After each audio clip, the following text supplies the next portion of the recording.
नमः। आत्मजो,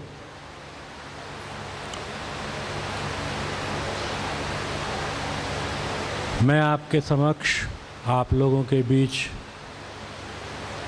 बहुत वर्षों बाद आ रहा हूँ। कारण चाहे जो कुछ भी रहा हो, लेकिन मैं शुरू से गुरुजी से जुड़ा और आज तक जुड़ा हुआ हूँ। गुरुजी से कभी अलग नहीं हुआ। इस बार हमारे प्रकाश भाई और शर्मा जी, योगेश शर्मा जी ने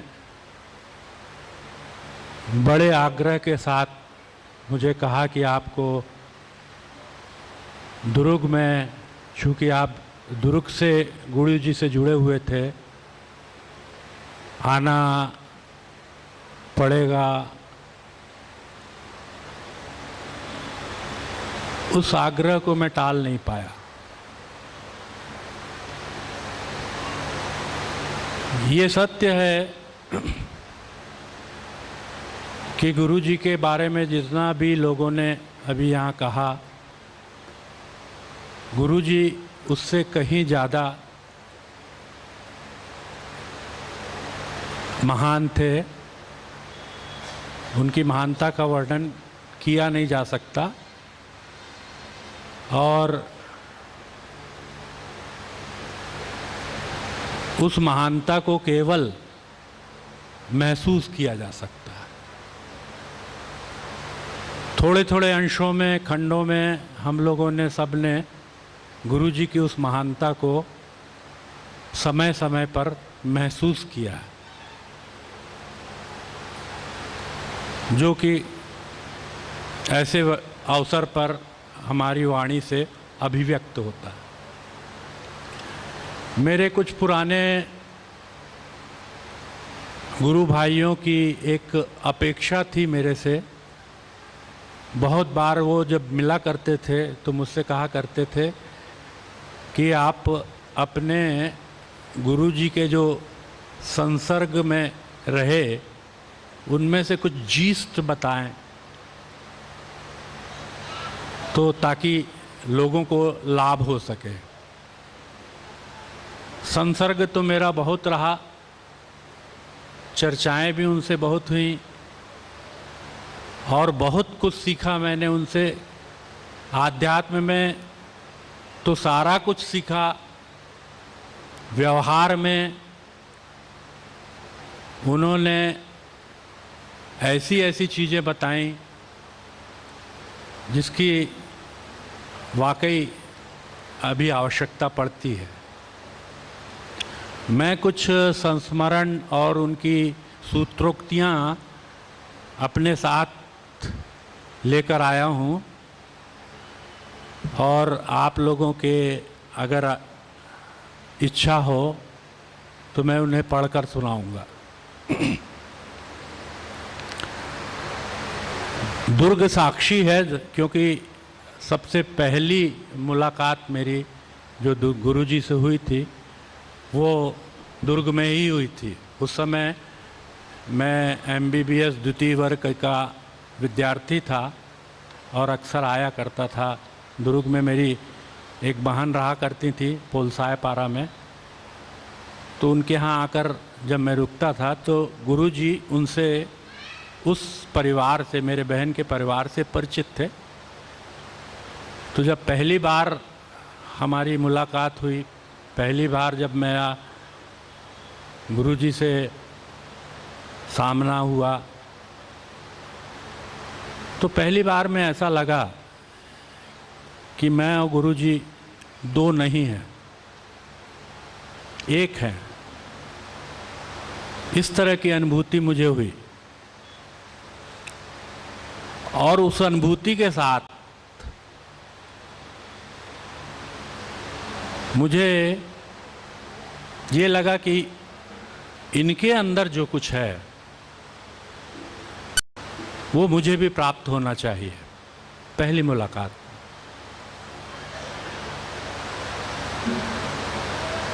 मैंने अपनी इच्छा प्रकट की गुरुजी से, तो गुरुजी ने कहा कि गुरुजी की मजाक करने की बहुत आदत थी, बहुत विनोदी थे गुरुजी। उनने अपने दोनों ये झाड़ते हुए दोनों खीसे निकालते हुए बोले, मेरे पास तो कुछ नहीं है। मैंने बोला, यही कुछ नहीं तो सब कुछ है। और ये जो वाक्य था, गुरुजी ने इसको पकड़ लिया। बोले, ठीक है, तेरी MBBS की जब शिक्षा हो जाएगी पूरी तो मैं तुझे दे दूंगा। मैं तुझको नहीं दूंगा तो किसको दूंगा। तो ये एक पृष्ठभूमि मैंने बताई और थोड़ा सा मैं पढ़ दूंगा, शायद बोर भी हो आप लोग, लेकिन ये पढ़ना जरूरी है। साक्षी है दुर्ग। दुर्ग वह स्थान है जहाँ इस आध्यात्मिक विभूति के गुरुत्व का विमोचन हुआ, तिवारी जी से गुरु जी के रूप में। मुझे ज्ञात नहीं कि वे कब दुर्ग में आए, लेकिन जब मेरा संपर्क उनसे 67-68 में हुआ, तब तक कुछ लोग उन्हें गुरु जी के संबोधन से संबोधित करना प्रारंभ कर चुके थे, भले ही वह संगीत मास्टर के रूप में हो। आध्यात्मिक व्यक्तित्व का परिचय वे स्वयं ही छिपाया करते थे, पता नहीं क्यों। उन्होंने इस विद्या को मेरे सामने बड़े सहज रूप से प्रकट किया तथा उसे मुझे पूर्ण रूप से उचित समय आने पर सिखाने का आश्वासन भी दिया, यह कहकर कि तुम्हें नहीं सिखाऊंगा तो किसे सिखाऊंगा, पहले चिकित्सा शिक्षा पूर्ण कर लो। दुर्ग वह स्थान है जहाँ गुरुजी ने गृहस्थ धर्म का पूर्ण रूपेण पालन करते हुए आध्यात्मिक अनुभवों की ऊंचाइयों को पाया। हालांकि उस समय उनके संपर्क में रहने वाले स्थानीय निवासी उनकी गहराई को मापने में असमर्थ रहे और एक साधारण व्यक्तित्व के रूप में व्यवहारित करते रहे। अतः दैववश वे उनके संपर्क का पूर्ण लाभ नहीं ले सके। दुर्ग वह स्थान है जहाँ परम पूज्य गुरुजी ने असामान्य अपमानों के क्षणों को सहा, लेकिन उन्हें उजागर नहीं किया। गृहस्थ जीवन में दंशों को नीलकंठ की तरह पीकर निष्प्रिय रहे। अपमानजनक सामाजिक परिस्थितियों को हंसकर झेल लिया। आर्थिक विपन्नता को विनोद का विषय बना लिया। सभी अवस्था में वे स्वमत्व का भाव। अब मैं जो मेरे संपर्क में और जो मुझे याद हैं उनकी सूत्रोक्तियाँ मैं कुछ आपके सामने प्रस्तुत करूँगा। गुरुजी की पहली जो सूत्रोक्ति है जो मुझे अच्छे से याद है, वो कहा करते थे, मैं शिष्य नहीं गुरु बनाता हूँ। मैं शिष्य नहीं गुरु बनाता हूँ, मैं कभी चेला नहीं मोड़ता। उन्होंने कहा था, मैं प्रत्येक व्यक्ति को गुरु बनाना चाहता हूँ, अपने जैसा बनाना चाहता हूँ, अपने स्वरूप के जैसा बना, मेरा ही स्वरूप रहे हो। ये उनकी सबसे पहली सूत्रोक्ति थी, क्योंकि उनका मानना था कि सभी में गुरु बनने की क्षमता है और एक क्षमता का उत्प्रेरक हूँ, जिसे जो बनना है वो बन ले। मैं उस क्षमता का, उसके अंदर के भीतर की बैठी हुई क्षमता का उत्प्रेरक हूँ, जिसे जो बनना है बन ले। शिष्य बनना है शिष्य बन ले, गुरु बनना है गुरु बन ले। मैं गुरु बनाने का प्रयत्न करता हूँ। दूसरा उनका बहुत इम्पॉर्टेंट वाक्य था कि मोक्ष इसी जन्म में हो सकता है। वो हमेशा कहा करते थे, मोक्ष के लिए दूसरा जन्म लेने की जरूरत नहीं है, मोक्ष इसी जन्म में हो सकता है, दूसरा जन्म लेने की आवश्यकता नहीं है। व्यक्ति का अभ्यास, जिसको वो हमेशा तैयारी कहते थे, व्यक्ति का अभ्यास होना चाहिए। तीसरा, दोनों हाथों का करपात्र बनाकर वो कहा करते थे कि गुरुजी कहा करते थे, अपने सारे पाप मुझे दे दो, बदले में मुझसे मोक्ष ले लो। व्यक्ति अपने पाप भी नहीं दे सकता अपने गुरु को, इतना कंजूस है, कृपण। वो अपने पाप भी नहीं अपने गुरु को देता। वो कहा करते थे तू अपने पाप पूरा मेरे को दे दे और मुझसे मोक्ष ले ले। मेरे पास कुछ नहीं है, गुरुजी हमेशा अपने दोनों जेबों को उल्टाकर विनोद में कहा करते थे, देखो मेरे पास कुछ भी नहीं है। तत्वज्ञ जानते हैं कि कुछ नहीं का क्या अर्थ होता है। नथिंगनेस अर्थात परम ज्ञान, सर्वोच्च सत्ता। सर्वोच्च सत्ता का नाम नथिंगनेस भी है, जिसको कि बौद्ध शून्य, महाशून्य कहा करते थे। शून्य में क्या है? कुछ नहीं है, तो बौद्ध उसको महाशून्य कहते हैं, हम उसको पूर्ण कहते हैं। शंकराचार्य ने उसको पूर्ण कहा है, उपनिषदों ने उसको पूर्ण कहा है। तो गुरुजी कहा करते थे कि मेरे पास कुछ नहीं है। साधारण भाषा में उसको कुछ नहीं कहा जाता। उनका कहना था कि व्यक्ति अपने अंतिम क्षण तक कुछ न कुछ सीखता है, ऐसा भाव होना चाहिए। सर्वज्ञता का भाव अहम को जन्म देगा। वेद वाक्य है जो यह कहता है कि मैं जानता हूं वह नहीं जानता है, ये वेदों ने कहा है। यह गुरुजी अक्सर कहा करते थे कि मैं अभी भी स्टूडेंट हूं, मैं अभी भी स्टूडेंट हूं, मैं अभी भी सीख रहा हूं। संगीत के अथाह ज्ञान होने के कारण वे कहा करते थे कि यदि सही सुर लगाए जाएं तो एक रात में समाधि लग सकती है। संगीत से भी समाधि सुरों के द्वारा लगती है। वो कहा करते थे क्यों, क्या और कैसे, ये ही सारे प्रश्न जो हैं ये झगड़े की जड़ है। क्यों, क्या और कैसे, ये सब झगड़े की जड़ है, माया है। इनको छोड़ने का अभ्यास ही साधना है। ये छूटे कि आपको मुक्ति मिली। क्यों, क्या, कैसे छोड़ दीजिए जिंदगी में और आपको मुक्ति मिलना कतई कठिन नहीं होगा। बड़ाई या कुबड़ाई को छोड़ दो, सतोगुण व्यापक होगा। कबीर को याद करें, कबीर क्या बोलते हैं जो गुरुजी कहा करते थे, ना काहू से दोस्ती ना काहू से बैर, ये कबीर कहा करते थे। तो ये गुरुजी कहा करते थे बड़ाई और कुबड़ाई छोड़ दो, किसी की प्रशंसा और किसी की जो है कुबड़ाई छोड़ दीजिए। एक राष्ट्रीय धार्मिक पत्रिका में अपनों से अपनी बातें नाम से एक अंतिम लेख आता है। उसे सुनकर गुरुजी ने कहा कौन अपना कौन पराया। सबको अपना मानते थे, उनके लिए कोई पराया नहीं था और सब अपने थे।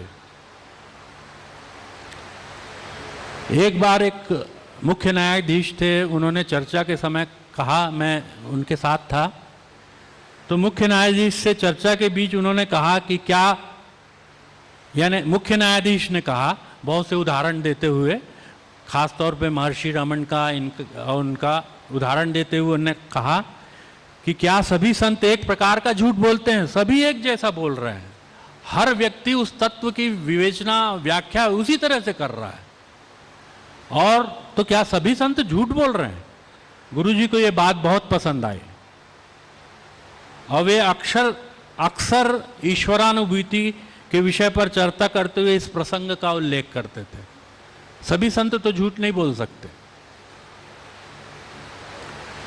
योग के बारे में वो कहा करते थे आजकल योग का बहुत प्रचार और प्रसार है और लोग उसको योगा कहते हैं, आजकल उसका नाम भी बदल गया है, योगा कहा जाता है। तो योग के बारे में वो कहा करते थे योग एक स्थिति है, व्यायाम नहीं।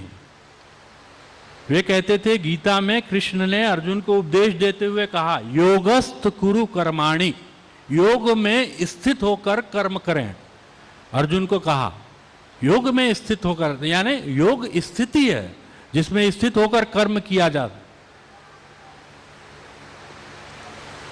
किसी ने अभी कहा उनकी जिद्द के बारे में, तो वाकई वो हमेशा कहा करते थे कि तुलसी एड़ ना छाड़िए जहां तहां एड़ बिकाए। एड़ यानी जिद्द। तो वो कहते थे जिद्द रखो, साधना में भी जिद्द करो, नहीं मुझको हो जाए, होगा, और कैसे नहीं होगा, और इसी जन्म में होगा। ये उनके मूल वाक्य थे। जिद तो करो, आप कोशिश करो, और इतनी कोशिश करो कि जैसे बुद्ध ने जब आसन पर वो बैठे आखिरी में कि यह आसने शुष्यति में शरीरम, उन्होंने ये प्रण किया, ये संकल्प किया कि इस आसन पे मेरा शरीर जो है वो सूख जाए, छूट जाए, लेकिन इस आसन को मैं नहीं छोड़ूंगा। और उनको तत्व का ज्ञान उसी आसन पे हो गया। गुरुजी का यही कहना था कि आप अगर चाहते हैं तो इस तरह से जिद करिए कि मुझे मिलेगा ही और इसी जन्म में मिलेगा। ये संकल्प होना चाहिए, ये जिद होना चाहिए। वो भगवत प्राप्ति के समय गुरु भी छूट जाता है, ये तत्वज्ञ का कहना है कि गुरु भी छूट जाएगा भगवत प्राप्ति के पहले, क्योंकि गुरु भी एक संकल्प है, वो भी छूट जाएगा। समुद्र में अकेले लीन होना पड़ेगा, लेकिन वापस आने के बाद आप क्या बोलेंगे? यू विल बी ऑब्लाइज्ड, क्या बोलेंगे? बलिहारी गुरु आपने गोविंद यो बताए। पहले आप उस गुरु को प्रणाम करेंगे, लेकिन छोड़ना तो पड़ेगा। लीन होने के लिए गुरु को छूटेगा। पुरुषार्थ के बारे में वो कहा करते थे, पुरुषार्थ सांसारिक कार्यों के लिए पुरुषार्थ का उपयोग होता है, और ईश प्राप्ति के लिए परम पुरुषार्थ का उपयोग होता है। ये योग वाशिष्ठ का विषय है, प्रमुख है। परम पुरुषार्थ प्रमुख है, भाग्य नहीं। भाग्य को नहीं माना करते थे, हालांकि बहुत अच्छे ज्योतिषी थे वो, लेकिन भाग्य को नहीं माना करते थे। वो बोलते थे परम पुरुषार्थ भाग्य के ऊपर है। यदि परम पुरुषार्थ की महत्ता नहीं होती तो किसी की कुंडलनी का जागरण नहीं हो सकता। तो परम पुरुषार्थ जो है वही जो है व्यक्ति के लिए बहुत ज़्यादा इंपॉर्टेंट है, महत्वपूर्ण है। भाग्य नहीं कि कुंडली में लिखा है तो हो जाएगा, अगले जन्म में हो जाएगा, नहीं, ऐसा नहीं। वो हमेशा कहा करते थे सिद्धियां कचरा है, साधना के समय आती हैं। वो कहते थे सिद्धियां कचरा है, साधना के समय आती हैं। तब तुम उनसे कहो मैं अपने गुरु को चाहता हूं, तुम्हें नहीं। सिद्धियों को बोल दो आप कि मैं अपने गुरु को चाहता हूं, आपको नहीं चाहता। और आपने चाहा और आप सिद्धियों में फंसे और आप फिर ईश्वर की प्राप्ति नहीं कर सकते। चर्चा के समय किसी भागवताचार्य ने कहा कि ये एक डॉक्टर हैं, वो बड़ी गरीब है, यदि पैसे वाला होता तो प्रसिद्ध चिकित्सक हो जाता। गुरुजी ने भागवताचार्य को झिड़कते हुए कहा, गरीब वो डॉक्टर नहीं, वह है जिसके पास तत्व ज्ञान नहीं है। जिसे तत्व ज्ञान है वो अमीर से भी अमीर है, जिसको कहते हैं राम बादशाह। चाह गई चिंता गई मन हुआ बेपरवाह, जिनको कछु ना चाहिए वो शाहान के शाह, गुरुजी बोला करते थे। ऋषि ऋण, अभी किसी ने ऋण का, सामाजिक ऋण का नाम लिया, तो उन्होंने बोला कि उन्होंने कहा था कि मैं अपने को सौंपा गया कार्य मैंने पूर्ण किया, मेरे पास जो कुछ है मैंने दे दिया, जो कुछ मेरे पास था वो मैंने दे दिया। अपने जैसा बनाकर मैं ऋषि ऋण से मुक्त हुआ। मैंने अपने जैसा अगर एक भी व्यक्ति को बना दिया तो ऋषि ऋण से मुक्त हो गए। पितृ ऋण होता है, ऋषि ऋण होता है, देव ऋण होता है। इस ऋण में ऋषि ऋण सबसे बड़ा होता है। अपने जैसा किसी एक व्यक्ति को बना देना, अपने स्वरूप जैसा बना देना, ऋषि ऋण से मुक्ति पाने का।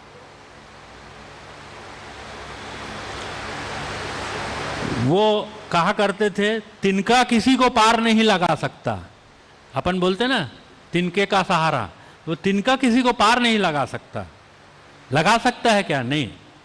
तिनके को पकड़ने के असफल प्रयत्न में डूबने वाला व्यक्ति बार बार हाथ पैर चलाता है, वही पुरुषार्थ, और अनजाने में तैरकर बाहर निकल जाता है। तिनको को पकड़ने का कोशिश करता है और हाथ पैर चलने लगते हैं और बार बार चलाता है, ये पुरुषार्थ है, ये परम पुरुषार्थ है।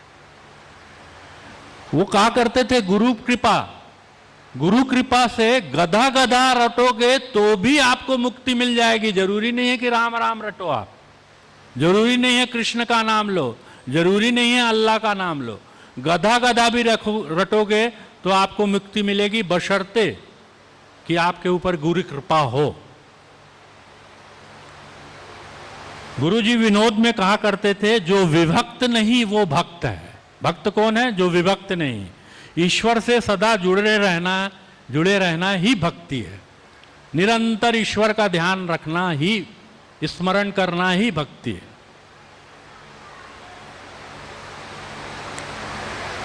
वो कहा करते थे कि शास्त्रों को आप प्रमाणित करो, शास्त्र आपको प्रमाणित नहीं करेंगे। मुझे जो हो रहा है अनुभव, वो शास्त्रों में है कि नहीं, ये अगर है तो शास्त्र प्रमाणित होते हैं, अन्यथा नहीं।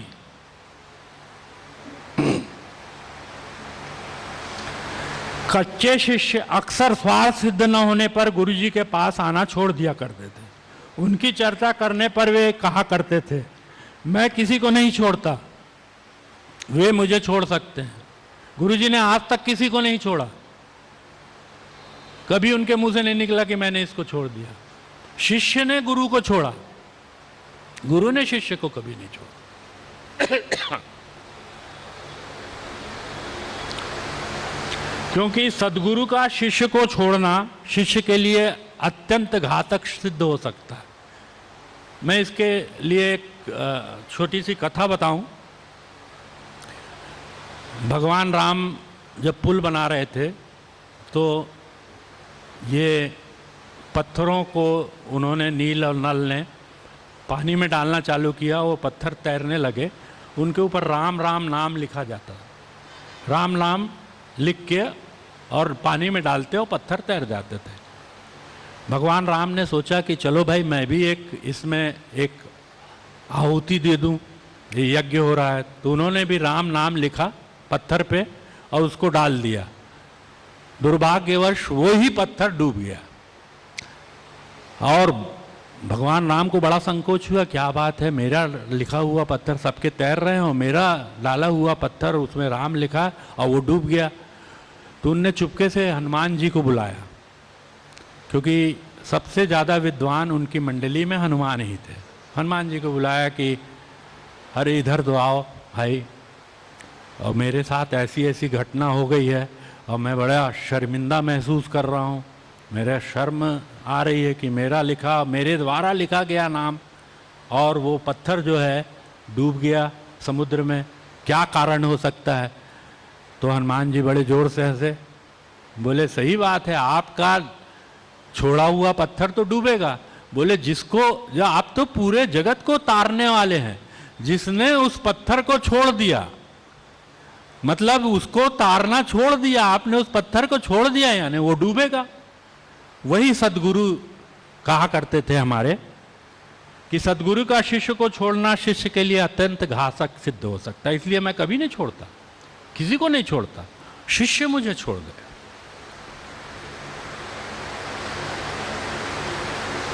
कुंडलनी शक्ति मूल है। कुछ लोग मेरे से प्रश्न करते हैं, पुराने शिष्य हमारे गुरु भाई हैं, कि कुंडलनी शक्ति क्या है, कैसा है, आप बताइए, उसके बारे में कुछ चर्चा कीजिए, गुरुजी से चर्चा की हो तो बताइए। तो कुंडलनी शक्ति मूल है, चाहे ज्ञानी हो चाहे भक्त, शक्ति का जागरण होगा ही, बिना शक्ति के जागरण ज्ञान नहीं हो सकता। लक्षण स्वरूप अनुभव में भिन्नता हो सकती है, अलग अलग साधना पद्धति है, उसके अनुसार अलग अलग लक्षण हो सकते हैं, उस व्यक्ति में अलग अलग भाव हो सकते हैं, लेकिन मूल रूप से कुंडलनी शक्ति का जागना जरूरी है। बिना मरे के स्वर्ग नहीं दिखता, वो बोलते थे। करने से मिलता है तत्व ज्ञान, करना तो खुद को ही पड़ेगा। प्रत्येक साधक के लिए जानना जरूरी है कि उसको खुद साधना करना पड़ेगी, उसको खुद को करना पड़ेगी, और तभी तत्व ज्ञान प्राप्त होगा। वो कहा करते थे योगी दो तरह के होते हैं, एक आत्मक्रीड़ और एक आत्मरति। आत्मक्रीड़ अपनी मंडली के साथ आता है और लोक कल्याण की लीला करता है। जैसे हमारे गुरुजी रामकृष्ण परमहंस, ये सब अपनी मंडली के साथ आए, उन्होंने लीला की। आत्मरति अपने में मगन रहता है, उसको किसी से कुछ नहीं। कई योगियों के बारे में आपने सुना होगा कि वो बैठे रहते हैं, किसी को कुछ देते नहीं, कुछ करते नहीं, सिर झुकाए बैठे रहते हैं। उनसे कुछ पूछो तो वो तत्व ज्ञान की भी चर्चा नहीं करते। तो आत्मरति अपने में मगन, न किसी का लेना न किसी का देना। गुरु कृपा गुरु अपनी कृपा से साधक के सामने आने वाले अवरोधों को हटा देता है ताकि साधक निर्बाध रूप से आत्मोन्नति करता रहे। साधक को अल्पाहार लेना चाहिए, गरिष्ठ आहार से आलस्य बढ़ता है तथा साधना में विघ्न पड़ता है। यद्यपि शुद्धम, ये बड़ा जरूरी है, बहुत इंपॉर्टेंट। यद्यपि शुद्धम लोक विरुद्धम ना करणीयम नाचरणीयम। गुरुजी हमेशा कहा करते थे कि अगर कोई व्यवहार लोक के विरुद्ध है, वो चाहे कितना भी शुद्ध हो, उसको नहीं करना चाहिए। लोक मर्यादा की चिंता हमेशा करना चाहिए, और उन्होंने हमेशा लोक मर्यादा की चिंता की। यौन विषय पढ़ना, सुनना, स्पर्श करना, रस लेना, देखना, सुगंध, ये सभी क्रियाएं यौन भावनाओं को बढ़ाती हैं। इनसे साधक को बचना चाहिए। ब्रह्मचर्य के बारे में गुरुजी का विचार था, ब्रह्मणि चरति इति ब्रह्मचारी। जो हमेशा ब्रह्म में चरण किया करता है, ब्रह्म में रमण किया करता है, ब्रह्म में चलता है, उठता है, खाता है, पीता है, सोता, असली ब्रह्मचारी वही है। उनका जाति प्रथा के बारे में मानना था कि ये अत्रेय संहिता का ये है, जन्मना जायते शूद्र और ब्रह्मणि जानति इति ब्राह्मण। जन्म से प्रत्येक व्यक्ति शूद्र है।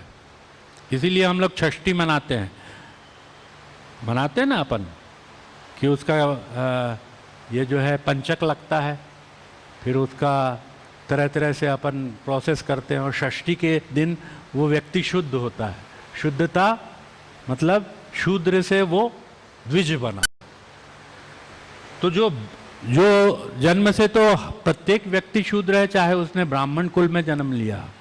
ब्राह्मण वो तभी होगा जब कि उसने ब्रह्म का ज्ञान प्राप्त कर लिया हो।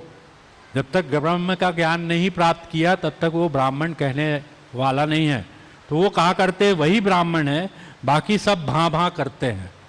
उनके शब्द थे भां भां करते हैं, ब्राह्मण नहीं है कोई। वेद के पुरुष सूक्त के विषय में वो हमेशा कहा करते थे, यहाँ पे रख के अपना हाथ, तत्तिष्ठति दशांगुलम।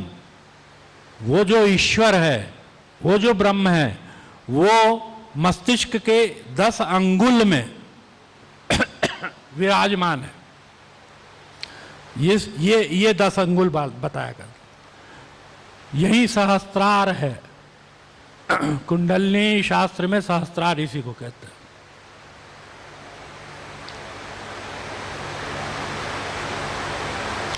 वो कहते थे गुरु शिष्य का संबंध विशुद्ध है क्योंकि वह निस्वार्थ होता है, बाकी सारे संबंध स्वार्थ पर आधारित है। शिष्य गुरु का धर्मपुत्र है, अतः वो निष्पाप है। सदगुरु को पहचानना अत्यंत कठिन है। ऊपर से यदि वह गृहस्थ हो तो गृहस्थ गुरु सदा अपनी पहचान छुपा कर रखता है। उसके प्रत्येक कार्य अत्यंत सहज होते हैं।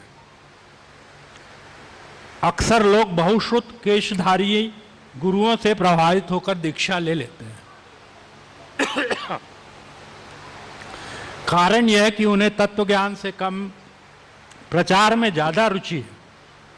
अहम तुष्टि का एक माध्यम है, उनका कहना था। वो कहते थे मैं पूर्ण मनुष्य बनना चाहता हूं, देवता नहीं। किसी साधक ने गुरुजी से पूछा, गुरुजी फला फला साधक को आपने तत्व ज्ञान दिया था, वे विवादास्पद हो गए हैं, क्या आप उनसे ज्ञान वापस लेंगे? गुरुजी ने हंसते हुए कहा, दी हुई चीज वापस नहीं ली जा सकती, नहीं ली जाती। क्या मैं थूक कर चाटता हूं? मैं थूक कर नहीं चाटूंगा। साधकों की कम संख्या के विषय में बोलते हुए गुरुजी कहा करते थे, आकाश में एक ही चंद्र काफी है, अंधकार दूर करने के लिए लाखों तारे छिटक भी जाएं तो क्या, उनसे अंधकार दूर नहीं हो सकता। एक भी है अगर तो बहुत है।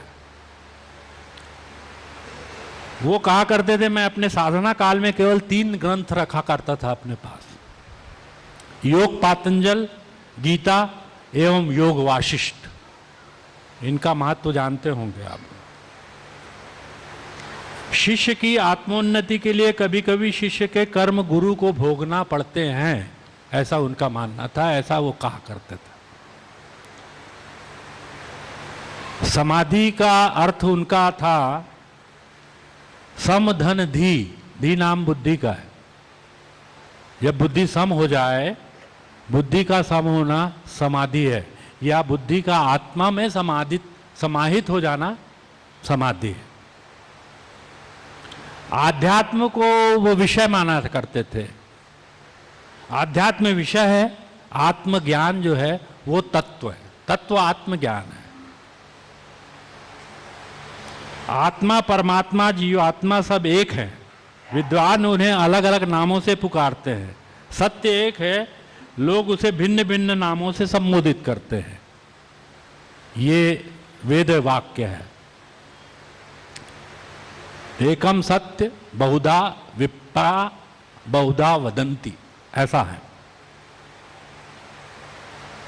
राम कृष्ण दुर्गा शिव सब एक ही ईश्वर के स्वरूप हैं। आत्मज्ञान हुए बिना यह अनुभव में नहीं आता। आत्मज्ञान करना पड़ेगा तब अनुभव में आएगा, नहीं तो आप सबको अलग अलग अपन मानते रहते हैं। लोग बिना अनुभव के ज्ञान बघाड़ा करते हैं। अनुभव के पश्चात काष्ठ मौन है। ईश्वर का नाम वेदों में काष्ठ मौन ही है। काष्ठ मौन भी एक वेदों में ईश्वर को कहा गया है, काष्ठ मौन। अंतर मौन, बाह्य मौन, दोनों मौन, काष्ठ मौन। इसी के बारे में कबीर ने कहा है, शून्य तलक तक सब गए, शून्य के आगे ना आए, और शून्य के आगे जो गए मंद मंद मुस्काएं। वो अक्सर एक नियम के बारे में बोला करते, जहां प्रेम तहां नेम नहीं, और जहां नेम तहां प्रेम नहीं। जहां नियम है वहां प्रेम नहीं है, और जहां प्रेम है वहां कोई नियम नहीं है। प्रेम नियमों से परे है। जहां नियम आए प्रेम खंडित हो जाता है। प्रेमानंद ही परम है, आनंदम ब्रह्म। वो आनंदम ब्रह्म कहा करते थे। साधक आचरण से पहचाना जाता है। कैसे? लोग मुझसे पूछते हैं कि कैसे पहचाना, तो साधक आचरण से पहचाना जाता है, वेश से नहीं। ज्यों ज्यों साधना परिपक्व होती है, आचरण में शुद्धता आती जाती है। यज्ञोपवीत वाह प्रतीक है। असली व्रत अंदर होता है। असली ब्राह्मण रिज्वी होता है। रिज्वी ब्राह्मण के जो 9 गुण हैं उसमें से पहला गुण है रिज्वी। जिसने कुंडलनी जागरण किया हो तथा उसकी कुंडलनी सरल और सीधी हो जाती। कुंडलनी का नाम सरल भी है। एक नाम कुंडलनी का सरल है, वो सीधी है, सीधी हो जाती है, इसलिए उसको सरल भी कहा गया। इसलिए रिज्वी यानी सरल। कुंडलनी का जिसने कुंडलनी को सीधा कर लिया, जो कुंडल है उसको सीधा कर लिया, वो रिज्वी। अहिंसा के बारे में वो कहा करते थे, अहिंसा साधना है। साधक के आसपास के क्षेत्र में आने वाले प्राणी कितना भी हिंसक हो, शांत हो जाता है। कोई भी हिंसक प्राणी होगा, अगर साधक के पास आ जाएगा, अहिंसक साधक के पास, जिसने अहिंसा की सिद्धि की हो, वो शांत हो जाएगा। चाहे वो शेर हो, चाहे किसी तरह का हिंसक सर्प हो, वो शांत हो जाएगा। तो ये कुछ चीज़ें मुझे याद आई, तो मैंने सोचा कि आप लोगों को के समक्ष बता देना उचित होगा। जो भी व्यक्ति चाहें तो इसकी फ़ोटो स्टेट कॉपी ले सकते हैं। और कुछ उनके संस्मरण हैं। बहुत से लोग मुझसे पूछा करते हैं, गिरीश भैया आप इतने साल गुरुजी के साथ रहे, आप हमें कुछ संस्मरण बताएं। तो अगर आप लोगों का रुचि हो तो कुछ संस्मरणों को आपके बीच में बांट सकता हूं मैं। जी हाँ जी है? कुछ एक दो अच्छे संस्मरण जरूर सुनाइए।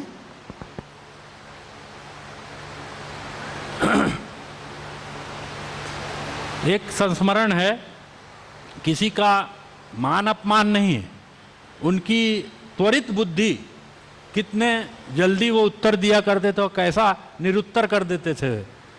छत्तीसगढ़ के एक अतिमान्य धार्मिक संस्था के प्रमुख, नाम नहीं लूँगा, ने गुरुजी से व्यंग्य करते हुए कहा। गुरुजी एक जगह रहा करते थे, एक वकील साहब के यहाँ, उनके यहाँ वो भी आते थे, गुरुजी भी आते थे। तो वो गुरुजी की जो वकील साहब थे बहुत प्रशंसा करते थे, और उनकी प्रशंसा जब करते थे तो इनको थोड़ा सा ईर्ष्या होती थी। मत्सर होता है लोगों में, इनको ईर्ष्या हुआ करती थी धर्मगुरु को। तो एक दिन दोनों का आमना सामना हो गया। तो उन्होंने गुरुजी को व्यंग्य करते हुए कहा, आपको अंदर जाने में क्या हिच है, आप अंदर क्यों नहीं जाते? यानी बाहर रह के व्यवहार करते हैं आप, अंदर क्यों नहीं जाते?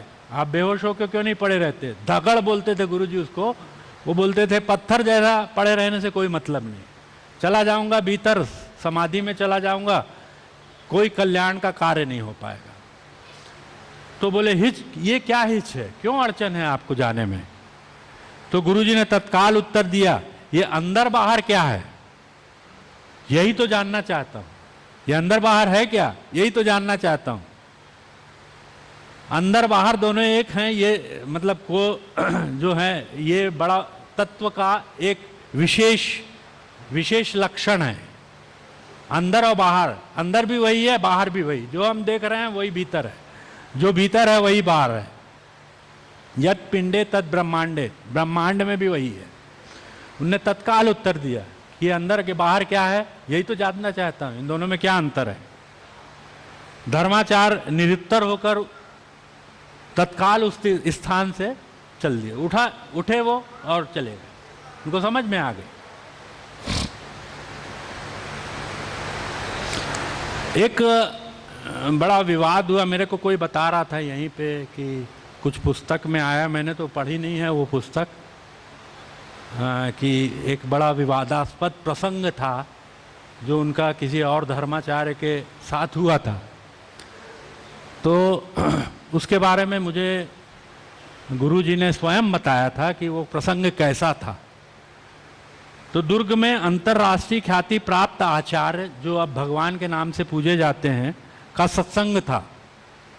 सभा में गुरुजी निमंत्रित थे, उनको निमंत्रण दिया गया था गुरुजी को। कुछ समय पश्चात उस सभा से गुरुजी ने जाने की आज्ञा चाहिए, कोई काम रहा हो। उन आचार्य ने भगवान ने व्यंग्य से कहा, आपको भी काम है क्या, आपको भी काम है, ऐसा कहा। गुरुजी ने तत्काल उत्तर दिया, महाशय आपने ठीक से सुना नहीं, मैंने कहा मुझे कुछ कार्य सौंपा गया है, उसे पूर्ण करने जाना है, अतः मैं आपसे आज्ञा चाहता हूं। आचार्य निरुत्तर हुए।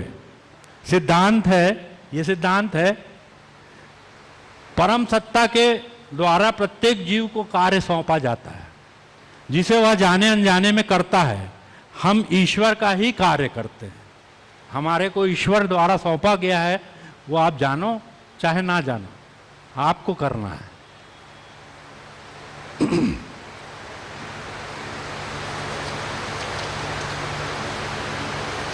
गुरुजी चलचित्र देखने जाया करते थे, बहुत से लोगों को आश्चर्य, अभी हमारे बगल में बैठे थे, गुरुजी सिनेमा थोड़ी देखते थे, लेकिन देखते थे वो, और आके चर्चा भी किया करते थे।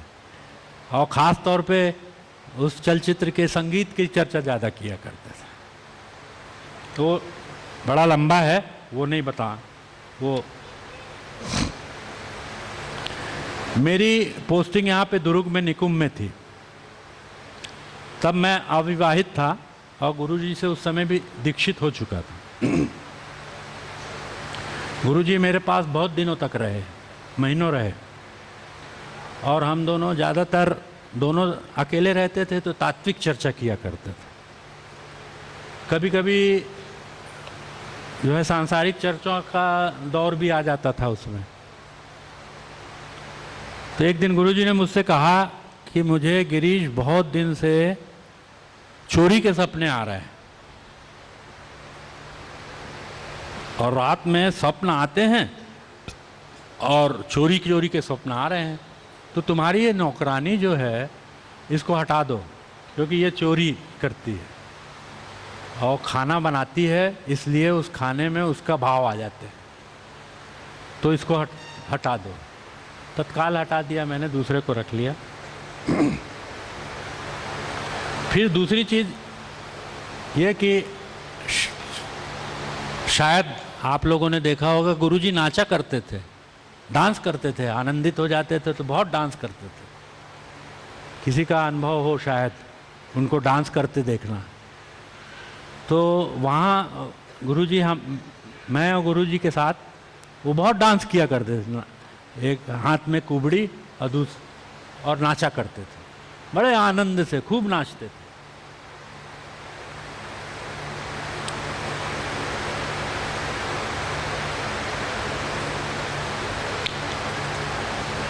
जैसा मैंने पहले एक बार बताया कि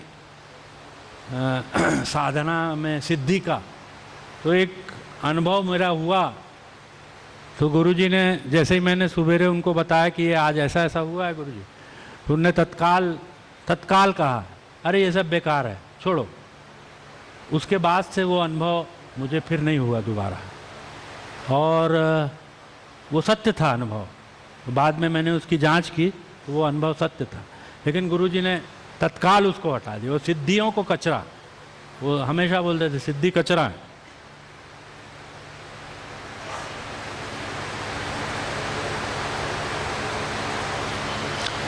हाँ, गुरुजी अकेले में चर्चा के दौरान मुझे बताया करते थे कि कौन सा साधक किस स्थिति पर है, कौन सा साधक किस स्थिति पर है और क्यों है, उसकी साधना का परिणाम क्या होगा, इस जन्म में उसमें क्या कमियां हैं, उसके पिछले जन्मों के कर्मों का क्या असर इस जन्म में पड़ रहा है।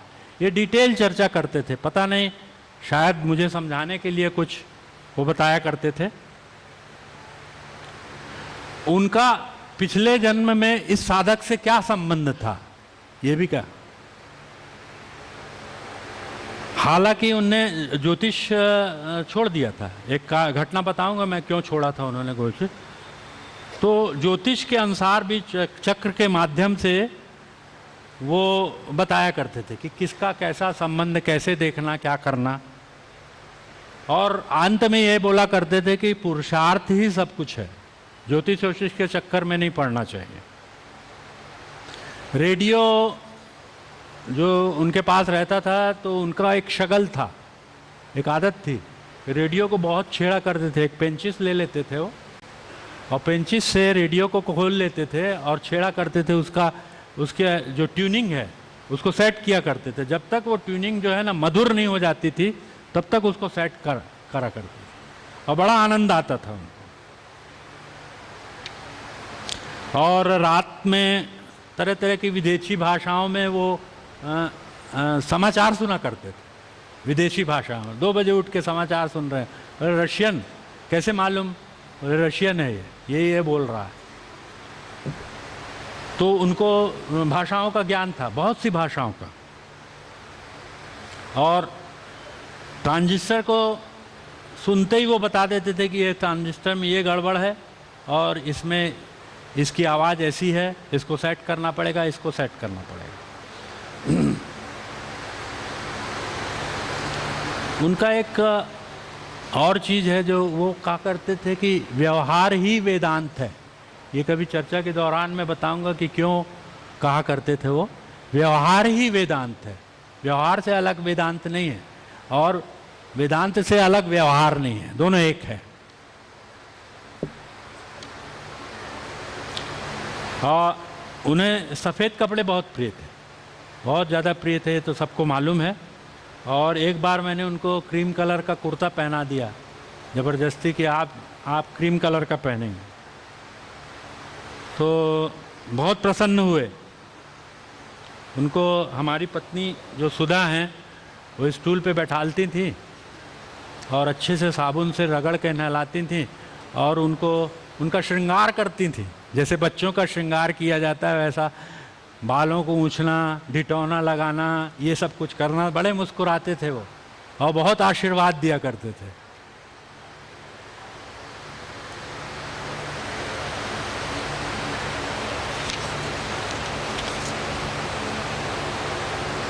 उनका एक नियम था, जिसके यहाँ निवास करते थे उस गृह स्वामी के अनुसार ही अपना व्यवहार करते थे। गृह स्वामी जैसा कहता था या जो चाहता था उसके अनुरूप व्यवहार करते थे, वो अपने तरफ से कुछ नहीं करते थे। और जिस जगह उनका बिस्तर रखा रहता था उस जगह ही वो बैठा करते। एक खटिया आपने दे दी, एक टेबल दे दिया, एक स्टूल दे दिया, पानी दे दे, बस। उससे ज़्यादा वो दूसरे जगह देखने भी नहीं जाते थे कि उस कोने में क्या रखा हुआ है। महीनों रहते थे लेकिन उनको नहीं मालूम था कि उस कोने में क्या रखा हुआ। और यदि कोई दूसरा व्यक्ति आता था, कोई और शिष्य आता था या कोई पारिवारिक जन आता था कि हमारे यहाँ गुरुजी का भोजन है, तो हमेशा कहा करते थे कि इनसे पूछ लो, जिनका मैं मेहमान हूँ उनसे पूछ लीजिए।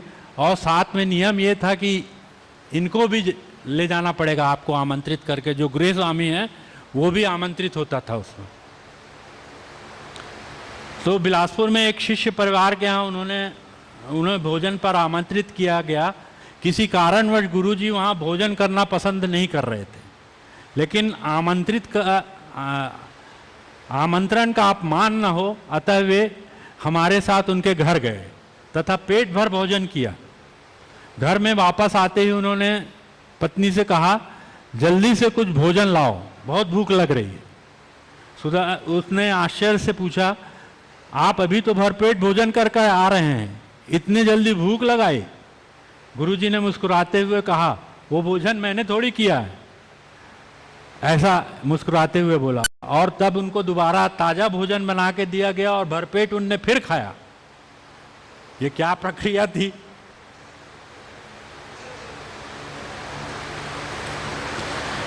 रायपुर में गुरुजी जो हैं अपने एक प्रिय शिष्य के यहाँ निवास कर रहे थे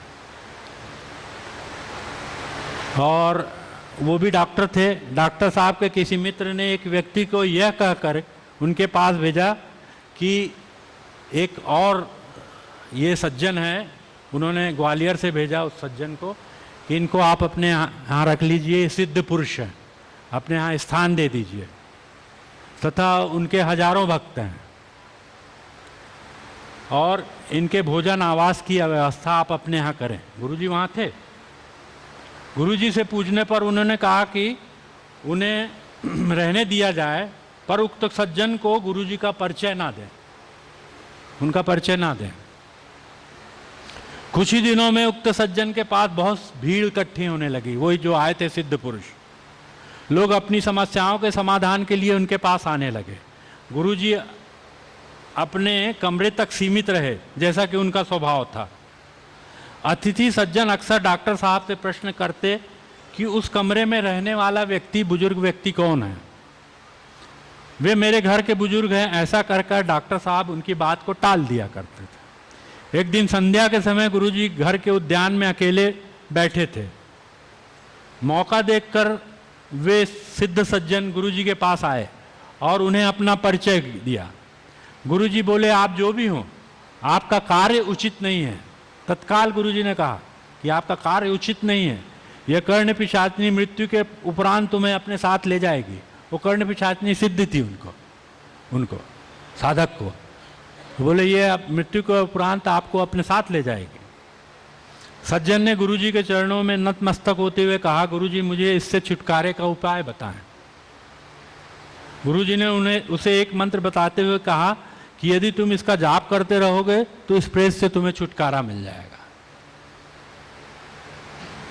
सज्जन दूसरे दिन अपना बोरिया बिस्तर बांध के चल दिया वहां से। समझ में आ गया कि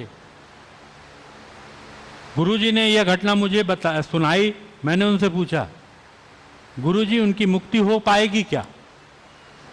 वह उस सिद्धि को त्याग सकेगा? उन्होंने कहा, नहीं, मान सम्मान रुपए पैसे का लोभ त्यागना सहज नहीं है। वह इस प्रक्रिया में फंसा रहकर अपना परलोक भी नष्ट कर लेगा। पश्चात हम विभिन्न सिद्धियों उनके प्राप्त करने के तरीकों पर चर्चा की करें। बिलासपुर में गुरुजी का प्रथम आगमन हुआ। शिष्यों की संख्या कम थी। जिस जगह उनका निवास था उन्हें अच्छी सुविधा भी उपलब्ध थी। कुछ दिनों पश्चात वो एक deputy collector, retired deputy collector के यहाँ रहते थे। किसी कारणवश गुरुजी को वहाँ से हटना पड़ा। एक अन्य शिष्य जिसके यहाँ सुविधा न्यूनतम थी, उन्हें अपने साथ ले गए। एक दिन गुरुजी ने मुझसे कहा कि निवास, मैं भी वहीं था, डॉक्टर था, उन्होंने बोला निवास मुझे बदलना है वहाँ से। मैंने पूछा क्यों? तो बोले वो शिष्य मेरा व्यावसायिक उपयोग करना चाहता है। वह चाहता था कि वो ज्योतिष के ग्राहकों को ढूंढ कर लाए और गुरुजी उसका भविष्य बताएं और उसके एवज में उसे आर्थिक लाभ हो। गुरुजी ने कहा, मैंने ज्योतिष को छोड़ दिया है, अब उसे अपने आय का साधन नहीं बना सकता। शिष्य इस बात से क्रोधित हो गया। गुरुजी शांत रहे। उसी संध्या को, जिस संध्या को क्रोधित हुआ था, जिस सुबह को, उसी संध्या को एक बहुत ही संपन्न व्यक्ति गुरुजी के पास आए तथा उनसे अपने निवास पर रहने का अनुरोध किया। गुरुजी ने स्वीकृति दे दी। उसका निवास स्थान गुरुजी के लायक सर्व सुविधा युक्त था तथा गृह स्वामी तथा परिवार श्रद्धालु भी था।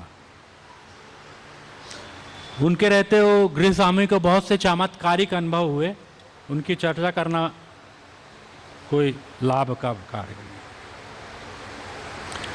गुरुजी के असाधारण व्यक्तित्व एवं प्रतिभा से प्रभावित होकर बिलासपुर रामकृष्ण मठ के कुछ स्थायी न्यासी, जो गुरुजी के शिष्य भी थे, उनमें से कुछ ने यह विचार किया कि गुरुजी को मठ में स्थान दिला दिया जाए। कोई नहीं है तो मठ में स्थान रहेगा, लोगों का कल्याण होगा, ताकि उनके आत्मज्ञान से ज़्यादा लोग लाभान्वित हो सकें तथा मठ की मान्यता भी बढ़े। मठ के कलकत्ता स्थित उच्चाधिकारियों ने शर्त रखी कि गुरुजी वहाँ दीक्षा नहीं देंगे। लोगों को आध्यात्म से प्रेरित कर दीक्षा देने के लिए प्रधान मठ कलकत्ता भेज दिया करेंगे। खैर गुरुजी ने इस प्रस्ताव को स्वीकार नहीं किया, ठुकरा दिया। बात आई गई। अब ये मानवीय संवेदना के प्रति गुरुजी कितने संवेदनशील थे, इसका एक उदाहरण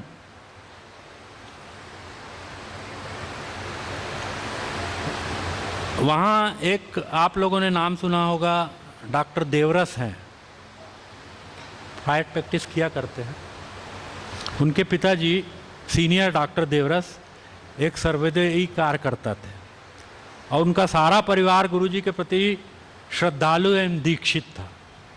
समय आने पर डॉक्टर देवरस सीनियर अस्वस्थ हुए तथा निदान हुआ कि उन्हें पेट का कैंसर है।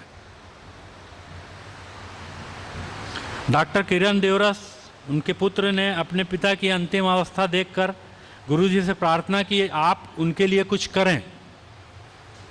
सीनियर के अपने परिवार के प्रति बहुत आसक्ति थी, लेकिन वे चाहते थे कि मृत्यु के पहले उनकी आसक्ति समाप्त हो जाए। मृत्यु के पहले वो चाहते थे सीनियर डॉक्टर देवरस की मेरा मोह माया से पीछा छूटे और मुझे मुक्ति मिल सके। गुरुजी ने उनके सुपुत्र डॉक्टर किरण को बुलाकर एक यंत्र कागज में लिखवाया तथा उसे घर में पत्थर के नीचे दबा देने का निर्देश दिया। उसका परिणाम यह हुआ कि सीनियर देवरस उस दिन से अकेले अपने कमरे में किसी अज्ञात व्यक्ति से बातें करते प्रतीत होने लगे। परिवार के व्यक्तियों का मानना था कि बीमारी के कारण उनका मानसिक संतुलन बिगड़ गया। तथा वे अपने आप से बातें करते हैं। जब डॉक्टर देवव्रत से प्रश्न किया गया कि आप एकांत में किससे बातें करते हैं, तो उन्होंने सामने रखी खाली कुर्सी की तरफ इंगित करते हुए कहा, देखते नहीं गुरुजी यहाँ बैठे हैं, मैं उन्हीं से बातें कर रहा हूँ। वे रोज यहाँ आते हैं और मुझे ज्ञान देते हैं।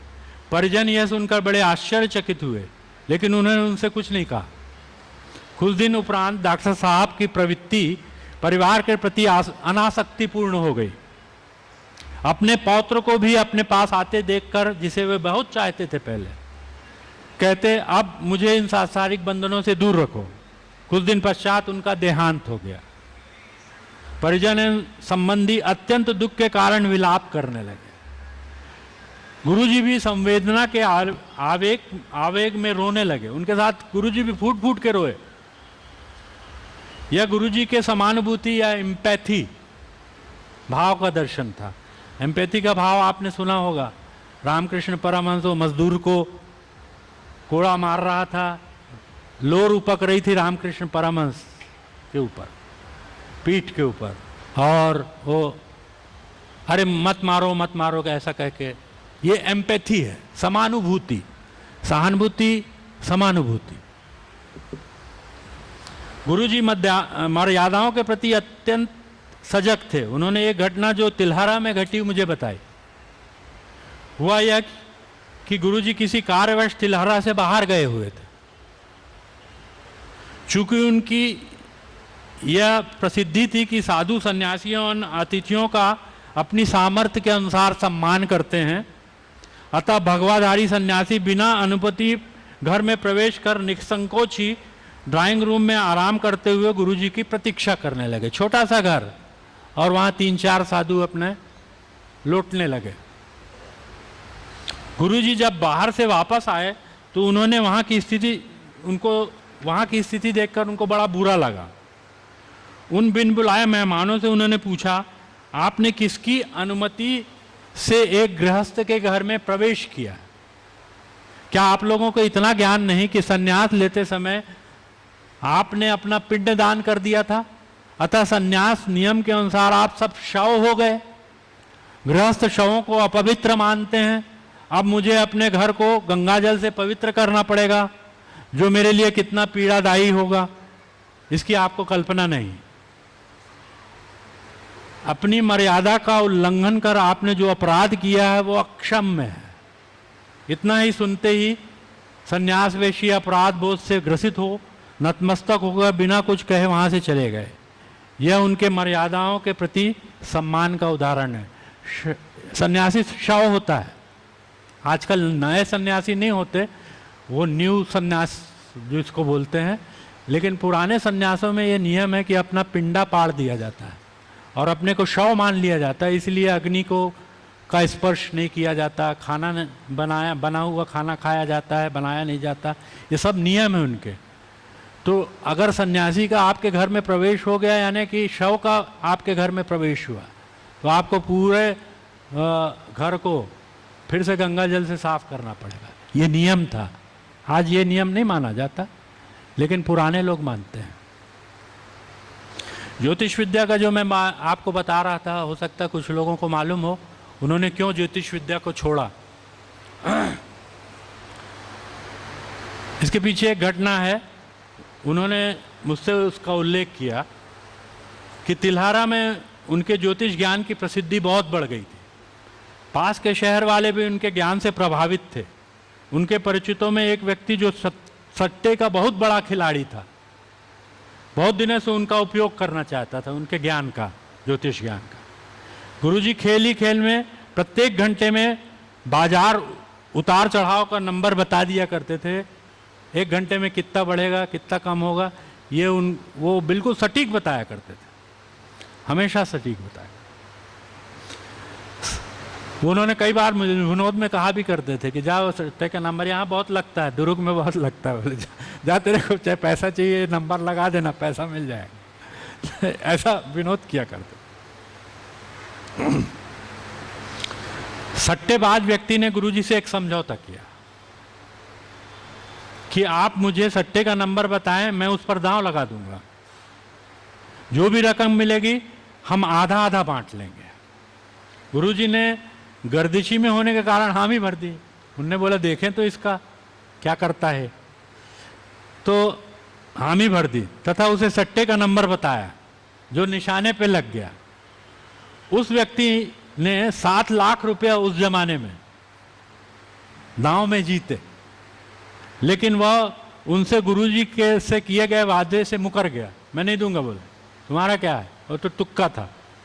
उस दिन से गुरुजी ने ज्योतिष विद्या को तिलांजलि दे दी। अब ज्योतिष नहीं करूंगा। वो दिन था आखिरी दिन जिसमें उन्होंने ज्योतिष के बारे में या कुंडली पढ़ने के बारे में अपना ज्ञान किया। हाँ, कभी कभी मैं कुंडली लेके जाया करता था कि गुरुजी इसका क्या है, तो बता दिया करते थे, मुझको बताते थे कि हाँ ये ऐसा है, क्योंकि उनको मालूम था कि मैं जिज्ञासु हूँ, वह ग्रहों के बारे में जानना चाहता हूँ, कुंडली के बारे में। गुरुजी ने शनै शनै उन सारी विद्याओं का त्याग कर दिया जो अकूत आय का स्रोत हो सकते थे। सारी विद्याओं को, ज्योतिष तो एक है, और भी कई विद्याओं को उन्होंने पूरा का पूरा त्याग कर दिया। वे कहते थे कि यदि मैं बना सकता हूं तो बिगाड़ भी सकता हूं, लेकिन यह मेरा काम नहीं है, बिगाड़ना मेरा काम नहीं, बोले बनाना मेरा काम है। शिष्यों को अत्यंत आवश्यक होने या उन्हें कठिनाई से उबरना हो तभी वो किसी, जैसे इन्होंने देवरस के लिए यंत्र का प्रयोग किया, तभी वो किसी चीज का प्रयोग करते, यंत्रों वगैरह का प्रयोग करते, तथा उससे लोगों को चमत्कारिक लाभ भी होता था। ये मैंने खुद देखा। तो ऐसे गृहस्थ योगी को हमारा परम पूज्य गुरुजी को शत शत नमन। ये कुछ थोड़े से प्रसंग, थोड़ी सी सूत्रोक्तियाँ, ये सब मेरे ध्यान में आई, तो मैंने उनको तत्काल एक नोट कर लिया। जी।